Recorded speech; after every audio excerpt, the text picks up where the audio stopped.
Hello mga ka-wifey, it's vlog time. Hello mga ka-wifey, part 2 na ito ng aking near offload experience. So ito namang aking experience na ito ay sa England na. Particularly ito ay sa Gatwick Airport.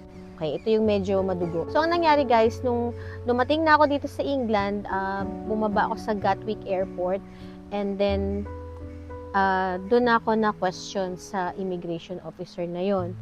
So first na tinanong sa akin ng officer, "You live here?" Sabi niya sa akin. So, ako naman, syempre, parang, syempre, nandito ako, so parang ganun, sabi ko. So, hindi ko alam yung isasagot ko, pero sabi ko, yes. Oh, so you live here, ha? You plan to live here. You're not a visitor, you live here, sabi niya, ganun. Tapos sabi ko, I'm sorry, sir, I'm sorry if I misunderstood your question. Do you mean if I live here legally, or... No, you live here. You don't have intentions of going back home. I'm gonna send you back home. I'm gonna send you right away. Tapos tumungo na siyang ganyan na parang magsusulat na siya sa sa passport ko. Tapos, "Hi baby. Hello." And then yung ibon niya, yung blackbird. Ayan siya guys, oh. Wala, sana wag lumipad agad. Ayan siya guys. Ang aking friend. Ayan, binibigyan ko siya ng food. Medyo nagiging maamo na siya eh. Anyway, so ayun, sabi niya, so you live here, you don't have any plans of going back home. Sabi niya, so you don't have any plans of going back to the Philippines. I'll send you back home, sabi niya gano'n. Tapos sabi ko, sir, no. Sabi ko, sir, please, no. Sabi ko, hindi ako umiiyak, pero malungkot na ako noon, na-stress na ako noon. Sabi ko, sir, I don't have any intention of breaching your immigration rules, or I don't have any bad records in any country. I've traveled a lot and I've never had any bad records in the immigration, sir. Tapos sabi niya, well, you're about to have one now. Sabi niya, sir, please don't. Sabi ko, please, I will explain myself if you give me an opportunity. Sabi ko gano'n.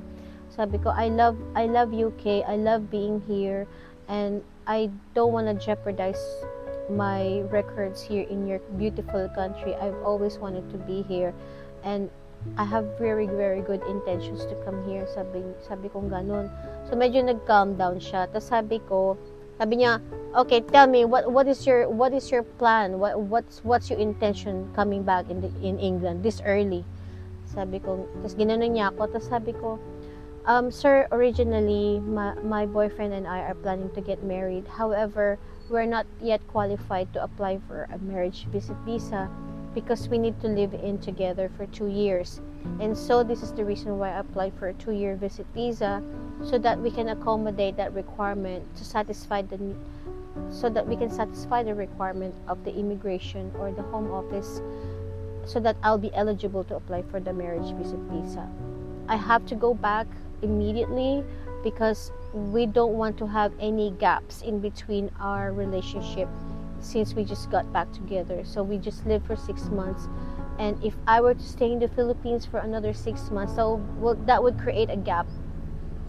And so that's why I immediately went back to England. Sabi ko ganon.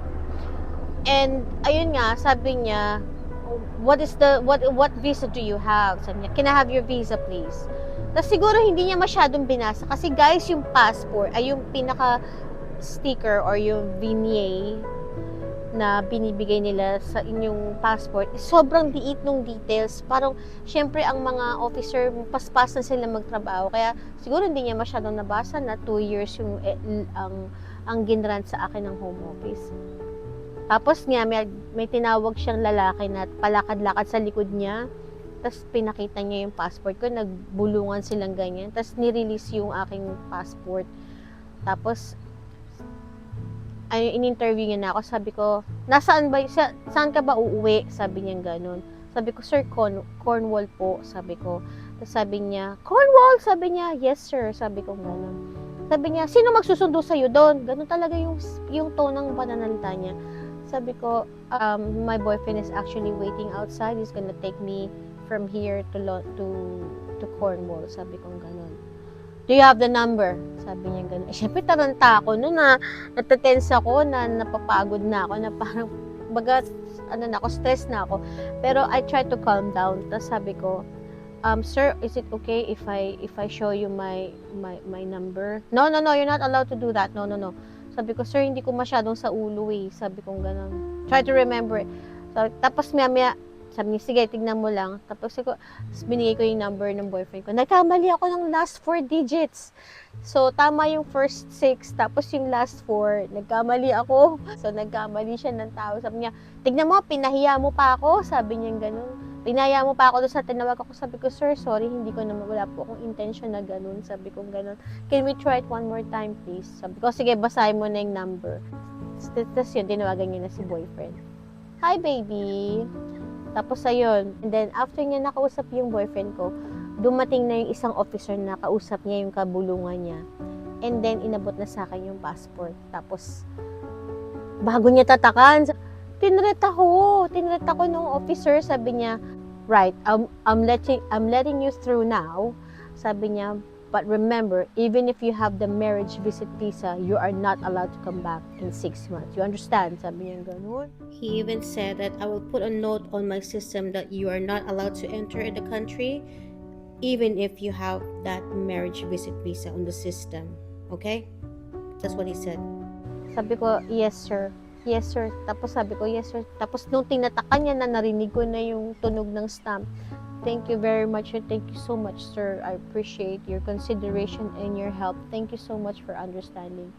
Tapos nakalusot na ako. Grabe. Pagtapos nun, guys, talagang nung nakita ko na yung boyfriend ko, talagang doon ako humagulgol ng iyak. Talagang doon na talaga. Kaya doon na napag-isipan namin ng mag-asawa na mag-apply ka na ng fiancé visa. Tapos doon ko lang nalaman na yung fiancé visa pala, hindi mo kailangan magsama ng matagal. Sabi ko, dapat pala, pag uwi ko pala, nag-apply na ako ng fiancé visa eh. Hindi na ako naghintay ng matagal eh. Guys, make sure lang talaga pag nag-a-apply kayo ng visa, talagang basahin nyo yung requirements. Kasi sa totoo lang, yung website nila, talagang parang palengke, lahat ng information nandoon, ikaw na lang ang mapimili kung alin yung information na kailangan mo. Pero lahat ng general information nandoon, nakakalito siya, guys. And yun yung pagkakamali ako, hindi ako masyadong nagbasa masyado. hindi ko inintindi yung fiancé visa kasi nga natatakot pa ako ano ba fiancé visa ba? Hindi ko akalain na mas magaang pala yung requirements ng fiancé visa. At the same time, mas strong pala yung fiancé visa kaysa sa marriage visit visa. Kasi ang marriage visitor visa is visitor visa lang siya. So, if you want to learn more about it, guys, comment down below and I'll explain further. So, yan mga ka-wifey, ang aking near offload experience part 2 sa Gatwick Airport. So, if you have any questions or concern, please let me know in the comments below. And if you find this video helpful, please subscribe and like this video as well. So, thank you so much mga ka-wifey and have a lovely day. Thank you guys. Bye! Mwah!